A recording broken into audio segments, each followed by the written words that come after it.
ito, nag-prepare ako ng ilang questions para sa kanila. Nag-prepare ako ng ilang questions bro para sa kanila.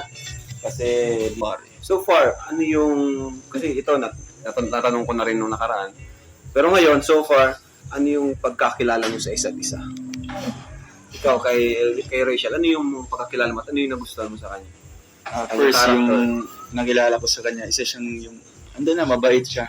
Innate na sa kanya yung pagkamabait na tao. So, pagkakilala ko sa kanya is, siya yung, yung family-oriented na babae. Yun talaga, no? Doon talaga ako na-amaze sa kanya at nagiging proud kasi bibira sa panahon ngayon na talaga mas inuuna yung pamilya kaysa sa mga ibang bagay, halimbawa ng ganito pag boyfriend at mga anumang lakad. So mas pina-prioritize niya yung pamilya niya. So doon ako na mas nakilala ko si Rachel. Ikaw naman Rachel.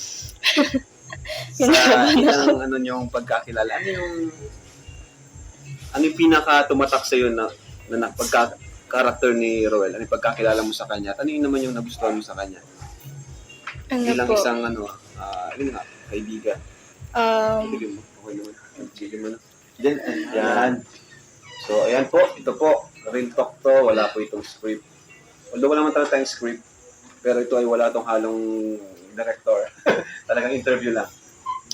Ano po siya ng mabait, tsaka matulungin din. Pero mas tumatak po sa akin yung pagiging consistent niya. Consistent saan? Sa lahat po. Like, Sa kalingap, tsaka sa paghihintay sa akin. sa tagal-tagal niyo magkilala, nag-away na ba kayo? Hindi naman po. Hindi pa. Hindi pa. Kahit tampuhan? Matampuhan siya. Oo, tampuhan okay lang. Siguro normal lang yata yan. Tatampuhan na pala, bro. Ano ibig sabihin nun? Sa bagay, sa magkaibigan, nagtatampuhan din, ha? Ito naman, ikaw muna, Rachel. Ay, si Roel muna. Kinakabahan sa Rachel, kinakabahan. Tutok mo nga dito electric fan, ano? Para tong recitation. Ito, dapat totoo lang. Bawal lang showbiz na sagot. Hindi ako na-inform, may recitation pala kayong araw. Ikaw, Insan Roel, nagselos ka na ba? Ikaw, nagselos ka na ba? To be honest talaga, yes, nakaramdam ako ng selos. Ngayon pa man noon. Nung nalaman ko talaga na may manliligaw si Rachel. Normal yan. Talagang hindi ko man talagang inasahan na mapipil ko yung pagkaselos. So, ayun, marunong naman ako mag-control and then marunong din ako kung anong tamang gawin. So, talagang nakahandle ko dun na positive way. Normal yan. Siyempre, kapag yung crush mo, may ibang nanliligaw, no? Kahit naman sino. Rachel, halimbawa, 18 years old ka na ngayon. Ngayon mismo oras na to. Papayag ka na bang magpaligaw kay Roel? Kung papayag si Papa. Safe bro, yung sagot. Safe. Pinasa kay Papa. Pero kung sa'yo lang, are you open na magpaligaw? Sa isang Roel of Malalag? Oo naman po, pero hindi ko po siya masasagot sa ngayon. Kasi, syempre po, marami po akong mga mas priority. Tsaka, andyan lang naman po yan. Kung talagang seryoso siya, bakit hindi? Pagdating ng panahon.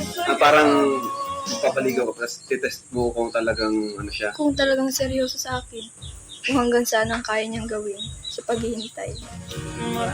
Pero siyempre, kung tanong ko na ito kay Roel, matik na ang sagot niyan. Kung 18 siya, siyempre, ano yung sabi? Di ba? Tagal nang naghihintay siya, no? Tagal na. Ito naman. Para kay Rachel. Oy, real talk to. Sigurado magugulat ang mga viewers natin dito. Nung bago mo makilala si Insan Roel, may iba ka bang crush? Meron po. Meron. Ngayon, crush mo pa rin ba? Hindi na. Hindi na. And ano yung bagay na kumbaga, paano natalo ni Ruel yun? Natanggal, paano Sa natanggal? pagiging consistent po. Normal yan sa matubang, consistent, saka makulit. Makulit ba? Sobra. Sabi ko, tatak matubang yan, makulit. Tapos tatak matubang, tapos walang absent. Nung niligawan ko si Jack, wala akong absent, palagi ko nasa kanila. Kung sakaling maging kayo na nga, magkatuluyan kayo, kasal kayo, saan nyo mas gustong mag-settle? Sa Malalagba o sa Daet? Ikaw man na, Rachel. Mahirap na tanong yan. Kung sakali lang naman. Sakali lang. Mas gusto ko po dito. Ah, Kasi ayoko pong, syempre si Papa.